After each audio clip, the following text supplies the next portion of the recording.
এই মে মাসে 3 তারিখ থেকে শুরু হয়ে যাচ্ছে লিস্ট প্রকাশিত করা হয়েছে। পুরুষ হয়ে থাকলে এই টাকাগুলো পেয়ে যাবেন, মহিলা হয়ে থাকলে এই টাকাগুলো পেয়ে যাবেন। সরাসরি আপনারা নাম তুলতে পারবেন। ঘোষণা মুখ্যমন্ত্রী মমতার। কোন কোন জেলায় সরকারি ঘোষণা মুখ্যমন্ত্রী মমতার, যারা যারা পাবেন না তাদের কি করতে হবে সমস্ত কিছুটাই জানিয়ে দেওয়া হয়েছে। সমস্ত কিছুটা বিস্তারিত জানতে ভিডিওটিকে লাস্ট অবধি দেখুন, অন্যদের শেয়ার করে জানানোর চেষ্টা করবেন।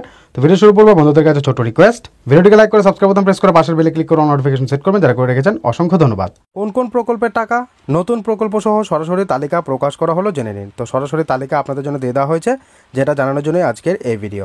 প্রথমেই বলা হচ্ছে, দেখুন, বার্ধক্য ভাতা প্রতি মাসে 1000 টাকা করে দেওয়া হয় পশ্চিমবঙ্গ সরকারের পক্ষ থেকে।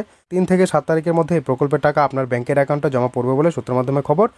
যে সকল মানুষ সুবিধা পেতে চাইছেন সকলেই সরাসরি আবেদনও করতে পারবেন। বলা হচ্ছে দ্বিতীয়তে, জয় বাংলা প্রকল্প। এই প্রকল্প পশ্চিমবঙ্গের সকলের জন্য পেনশন প্রকল্প। যেমন প্রকল্পের নাম আর মাসিক পেনশনগুলো হলো তপশিলি বন্ধুর 1000 টাকা, জয় জোহারের 1000 টাকা, মানবিক পেনশনে 1000 টাকা, লোক প্রসার প্রকল্পে 1000 টাকা, বার্ধক্য ভাতাতে 1000 টাকা আর বিধবা ভাতাতে 1000 টাকা। তো এই প্রকল্পের টাকাগুলো আপনাদের ব্যাংকের অ্যাকাউন্টে জমা পড়তে চলেছে।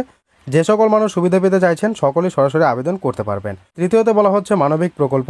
1000 টাকা করে ভাতা দেওয়া হয়। বিশেষভাবে যারা সক্ষম, যে সমস্ত শিশু, নারী, পুরুষ সকলকেই এই প্রকল্পের টাকা দেওয়া হয় প্রত্যেক মাসে মাসে। এই প্রকল্পের টাকাও 3 থেকে 7 তারিখের মধ্যেই চালু হয়ে যাবে, অর্থাৎ দেওয়া শুরু হয়ে যাবে আপনাদের ব্যাংকের অ্যাকাউন্টে। এছাড়াও সকলে আবেদন জানাতে পারবেন যে সকল মানুষ এই প্রকল্পের টাকা পাচ্ছেন না। এবার বলা হচ্ছে 4 লক্ষ্মীর ভাণ্ডার প্রকল্প। নতুন, পুরনো এবং বাকি থাকা মহিলাদের টাকা দেওয়া শুরু হচ্ছে। লক্ষ্মীর ভাণ্ডার প্রকল্পের ইতিমধ্যে কিন্তু 1000 টাকা আর 1200 টাকা দেওয়া শুরু হয়েছে আজ 3 তারিখ থেকেই। সবার প্রথমে ইউটিউবে আর ফেসবুকে কিন্তু আমি আপনাদেরকে জানিয়ে দিয়েছি। তো যারা দেখেননি ভিডিওটা দেখে নিতে পারেন। তবে আপনাদের জন্য রয়েছে একটা বড় খবর, সকলের জন্য ডবল টাকা পেতে পারেন এই মাসে, অর্থাৎ এই মে মাসে মহিলারা লক্ষ্মীর ভাণ্ডার থেকে। ঠিক আছে, আজ 3 তারিখ 1000 টাকা করে পেয়েছেন এবং 1200 টাকা করে পেয়ে গেছেন। ঠিক আছে, যাদের এখনও পর্যন্ত ঢুকেনি তারাও টাকা পেয়ে যাবেন। যারা গত মাসে টাকা পেয়েছেন, এখনও যদি এই মাসে টাকা না পেয়ে থাকেন, আপনার ব্যাংকে টাকা ঢুকে যাবে। তারপর বলা হচ্ছে 5 বিধবা ভাতা প্রকল্পের মাসিক কিস্তির 1000 টাকা জমা পড়বে প্রত্যেকের ব্যাংকে। 3 থেকে 7 তারিখ থেকে বিধবা ভাতা সহ সমস্ত প্রকল্পের টাকা ব্যাংকের অ্যাকাউন্টে দেওয়া শুরু হবে বলে সরকারি সূত্রের মাধ্যমে খবর।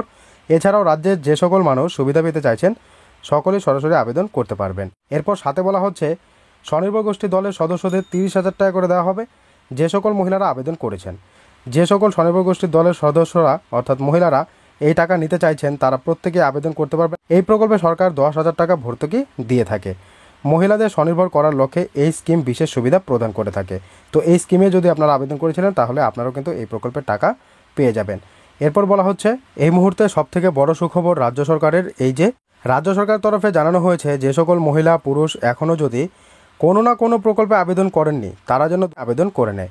এছাড়াও জানানো হয়েছে যে রাজ্যের প্রকল্পের টাকা যারা যারা পাচ্ছেন না এবং যেসব আবেদনকারী টাকা কয়েক মাস পাওয়ার পর প্রকল্পের টাকা পাওয়া বন্ধ হয়ে গেছে তাদের এখন যা যা করতে হবে। আপনি যদি গ্রামের হয়ে থাকেন তাহলে বিডিও অফিসে চলে যাবেন সমাধান করার জন্য। যদি শহরের হয়ে থাকেন তাহলে এসডি অফিস চলে যাবেন, সেখান থেকে কিন্তু আপনাদের সমস্যার সমাধান করে দেওয়া হবে। অথবা যারা শহরে রয়েছেন মিউনিসিপ্যাল অফিসে গিয়ে যোগাযোগ করবেন যদি আপনি টাকা পাচ্ছেন না, আগে পাচ্ছিলেন। আর যারা গ্রামে রয়েছেন তারা বিডিও অফিস বা অঞ্চল অফিসেও যেতে পারেন।